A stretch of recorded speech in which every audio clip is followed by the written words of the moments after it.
મહેસાણામાં આજે ઊંઝા એપીએમસીની ચૂંટણી છે. ઊંઝા એપીએમસીની આ ચૂંટણીમાં બે જૂથો આમને સામને છે.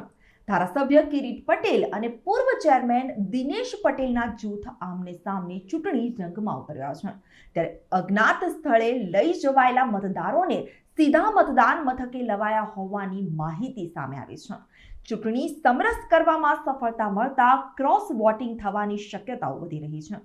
સવારે 8 થી સાંજે 6 વાગ્યા સુધી મતદાન ચાલશે અને ઊંઝા એપીએમસીની ચૂંટણીનો જંગ રસપ્રદ બની રહેશે. ત્યારે ભાજપે મેન્ડેટ આપ્યા પછી પણ ડખા ઊભા થયા છે. ભાજપે ધારાસભ્ય અને પૂર્વ ચેરમેન બંને જૂથના 10 જેટલા ઉમેદવારોને ખેડૂત વિભાગની પેનલમાં મેન્ડેટ આપ્યો છે.